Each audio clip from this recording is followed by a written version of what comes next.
stay a while and listen. Good afternoon, my Diablo 2 brethren, and welcome back. This is the February edition of the monthly Mailbag, day where I grab questions that are submitted to me via email and discuss the topics a little bit. So, two questions today. We have one from Rob and one from Kevin. The first one from Rob is about the new patch or the new DLC. And it is, and I quote, "What do you think of the Reign of the Warlock? Are you going to purchase it? And what are your thoughts on the various skills?" So, first and foremost, am I going to purchase the DLC? Well, let me see here for a second. Oh, geez, Tom. If I spend any more than $25, I gotta ask my wife. Yeah, hell yeah, I'm gonna buy it without a question. This is the first major update to the game in what, like 25 years. I know D2R is a big thing, but the fact that we have a new class is awesome. And what I'm most likely looking forward to is the stash tabs, the quality of life improvement there. I already kind of organized my things in a specific way. Anyways, I have the personal stash, then I have the shared stash, which is basically where I get and put all my magic find stuff that I find. Then I have a tab that's basically just gems, and that gets eaten up. And then I have a tab that's just runes, and that gets eaten up. So I feel like just the way we have the stacking now, as well as the dedicated tabs for it, I feel like it's just going to be so much nicer. Am I excited about the new character class? Yeah, I mean, I am. Um, what is my thoughts on playing it? Um, I'm actually going to play ladder. I don't know why, but I am going to play ladder. Um, I feel like it's just time to do so. Season 13, may as well do it, and it'll give me a chance to possibly make some um, mosaic rune words that I can, you know, ultimately transfer to my assassin in non-ladder afterwards. But I am very much looking forward to it. Looking forward to the new mechanics. Looking forward to how the terror zones work. I would like to ultimately try to do the new Uber Ancients. We'll see where that comes in. I just don't know how much in the very short term I'm going to throw at learning the new Warlock. It's going to be fun. As far as content goes, I'm kind of on the fence. This is a unique situation where we have basically a new game, if you will, new kind of game or a subset of the game, and I kind of feel like that's sort of an intimate moment for me. It's almost like I would kind of like to just play that by myself and not have to share it, um, not be judged. I know that audiences are really nice about things like that, but I kind of feel like I want to own it myself for a little bit and maybe not share my experience with it. Maybe I will, maybe I won't. By having another class that opens up a whole bunch more videos in terms of what I'm doing. Obviously, I would have to do an economy free version, see how that's going to go, as well as all the other challenge stuff that I have on the docket too. But there's going to be a flood of content on YouTube as it is, and not to knock myself, but I really don't have that many subscribers. So is anyone going to care about my take on the Warlock? Maybe you guys do, and if you do, I appreciate that greatly. But like I said, I kind of want to own something for myself, and if I keep it to myself, that's kind of my business. I feel like it'd be nice to just have something. But on the same token, yeah, I'm gonna get this game, and I never thought I would say this, but I'm gonna have to delay Resident Evil 9 because this is gonna be awesome, and I'm super stoked to do it. So yeah, I will be downloading, installing the patch, and playing that. So if you have or have not seen um, any telltale hints in other videos as far as like this dash goes or something just looks a little different, you know, now you know. Yes, I am playing the patch. The other one is from Kevin. So Kevin says, "Hey there. Settle a debate for me and my brother. Was Lord of Destruction actually better than classic Diablo 2, or do people just remember it more fondly? Love the chill vibes of your videos. Thank you."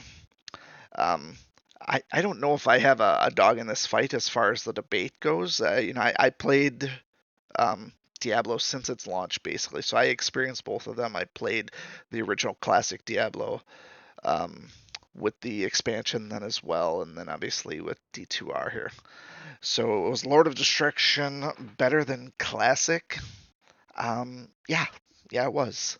So with each iteration of Diablo, I feel like it has gotten better with just how you play, how the game caters to you. Maybe a little bit weird with power spikes for maybe some of the rune words, and maybe not completely thinking that through. Maybe not making a lot of rune words that can teleport, and having that Enigma be like the absolute pinnacle of almost every single build except for a sorceress. That might have been a misstep, but at the end of the day, I like that each iteration of the game gave you something back, something a little bit better. Now, if you go back and play Classic, which I will be doing essentially challenge videos on Classic when you have no shared storage and you don't got much and you don't have rune words, yeah, those were tough times, but we got through it and we played.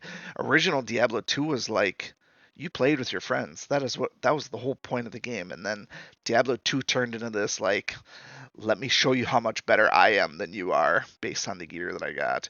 I have this build here. I can solo this content. I'm better than you. And it just sort of morphed into this. And then if you ever played the open battle net where everyone just cloned stuff and made these ridiculous items, that took away from things big time. So I despised open battle net um, just because if you got to cheat or use hero editors and stuff like that just to beat the game, I get doing mods and stuff to have fun and do some interesting things. Like if you want to make a mod that made a super super super boss, that's one thing.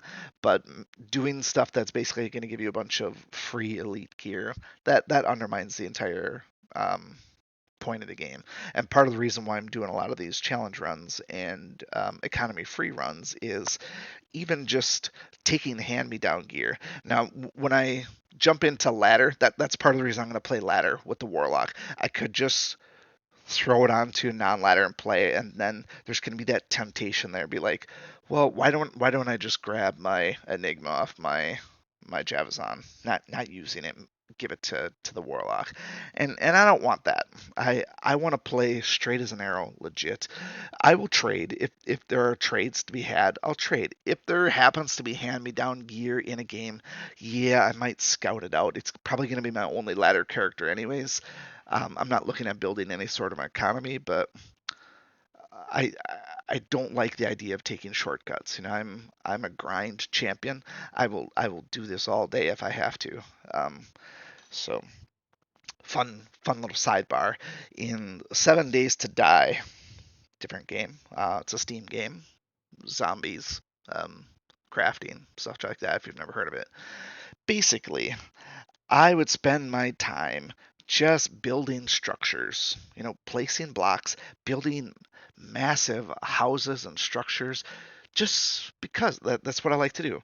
I also built an underground, basically like an underground railroad type thing, but it was basically an underground passage from our base to a safe zone. So when we got overrun, we just go underground, we run out, and we get away from the fight.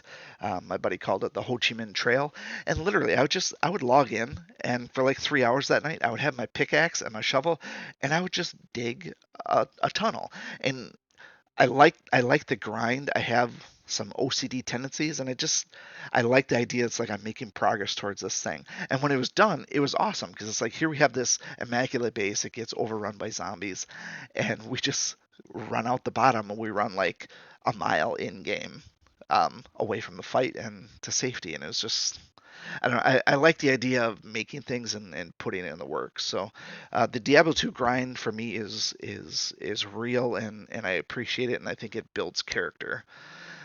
So when I get into some of these challenge runs and I struggle, that's going to be the time for me to put my money where my mouth is and be like, this is something where it's like, I can't get past this spot. So what am I going to do? If it's a hell spot and I can't, let's just say I can't beat hell and Dario with one of my challenge runs. Okay, I'm going to stop. I'm going to go back to Nightmare and I'm going to milk that thing as far as I can until I can. And so that means going back to Nightmare, doing the terror zones until I'm level capped out of it and literally getting no experience. That's what I'll do if I have to. And that's kind of how I play the game. So I know it's getting off topic, but a little bit about how I play the game and what I think about it. That's going to keep the game interesting and fresh for me for another couple years. I don't anticipate we're going to see another patch like this for a while. So the next big patch that I expect to see will be something that introduces new rune words, maybe bug fixes and stuff like that from the Warlock DLC. But